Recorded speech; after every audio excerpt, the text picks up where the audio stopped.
Merdeka belajar wujud yang nyata, raih mimpimu juga cita-cita, generasi emas Indonesia. Profil pelajar Pancasila tanamkan di dalam dada. Profil pelajar Pancasila, cerdas berkarakter itu kita.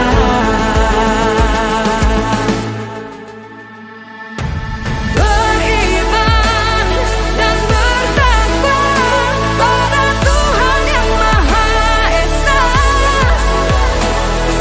berakhlak mulia, berkebinekaan global kita.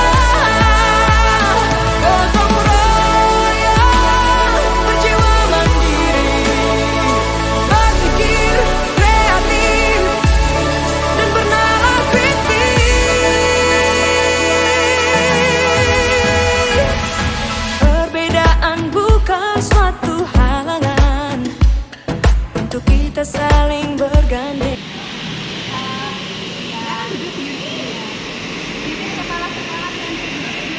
Ya, betul. Saya mau bertanya beberapa hal pada jenengan, mohon waktunya deh. Silakan. Jangan sulit-sulit tapi ya. Ini Bu Titin, terkait dengan pertanyaan ini ada beberapa hal yang saya tanyakan.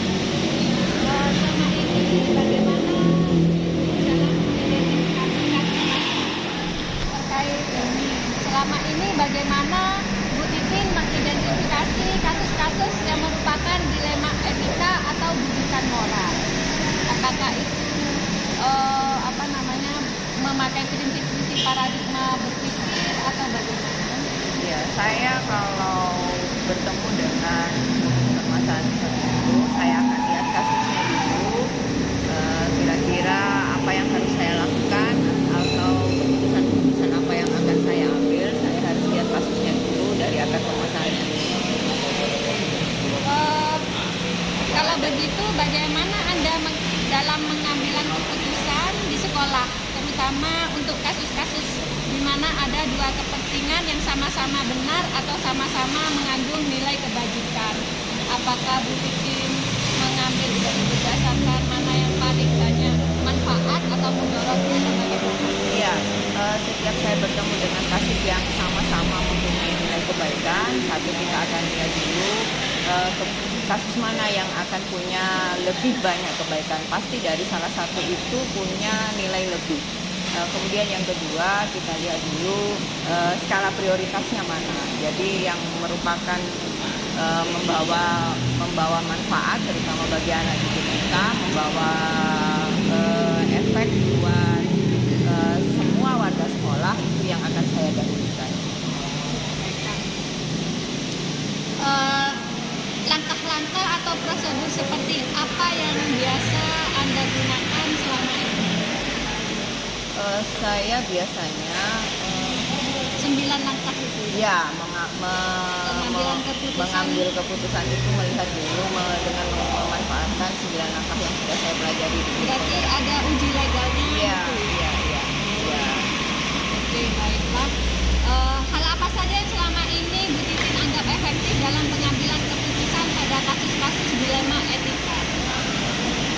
Mungkin ini Bu Titin antara kebajikan melawan rasa kasihan seperti itu, keadilan melawan rasa kasihan, kan itu dilema etika Bu Titin. Iya. Jadi mana yang diambil yang adilnya apa kasihannya? Oh, kalau ketemu dengan kasus itu pastilah kita sebagai manusia punya sifat kasihan itu, tapi kita juga diberi anugerah untuk bisa berpikir, jadi kita ambil yang keadilannya dulu sesuai dengan kasus yang kita hadapi.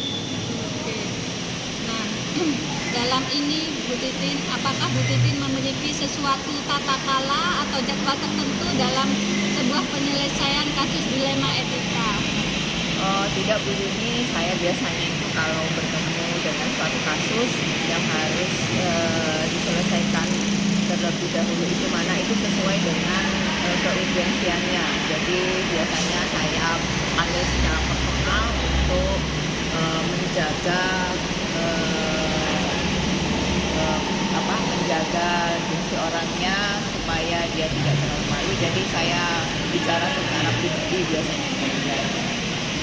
Berarti dalam menyelesaikannya itu diselesaikan di tempat atau memiliki jadwal untuk menyelesaikan seperti apa gitu Bu Titi? Iya, saya biasanya langsung menyelesaikan supaya tidak terlalu berlarut-larut sehingga tidak berdampak kepada yang lainnya juga.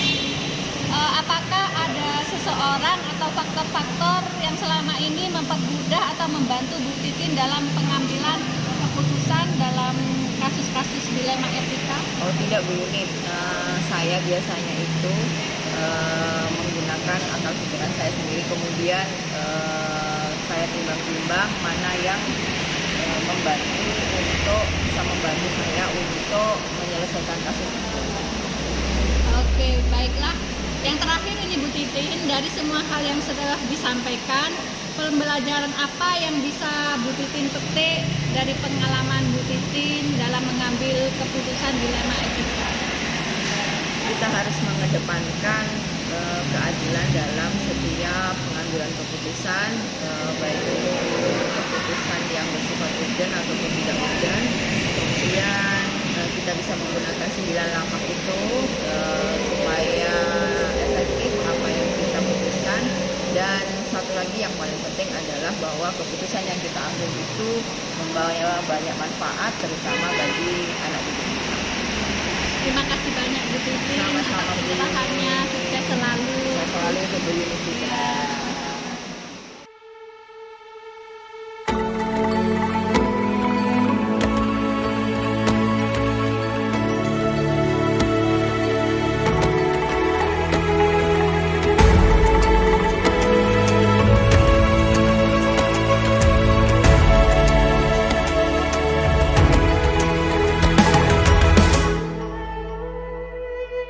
Ayo memilih apa yang kau suka. Merdeka belajar wujud yang nyata. Raih mimpimu juga cita-cita. Generasi emas Indonesia. Profil pelajar Pancasila tanamkan di dalam dada. Profil pelajar Pancasila, cerdas berkarakter itu kita.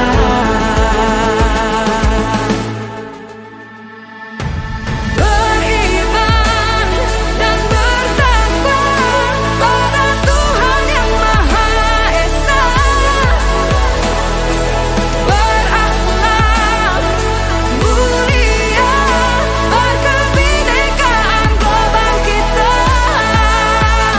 Gotong royong, berjiwa mandiri, berpikir kreatif dan bernalar kritis. Perbedaan bukan suatu halangan untuk kita saling bergandeng tangan. Bhinneka Tunggal Ika, semboyan negeri kita yang harus kita jaga bersama. Profil pelajar Pancasila tanamkan di dalam dada. Profil pelajar Pancasila.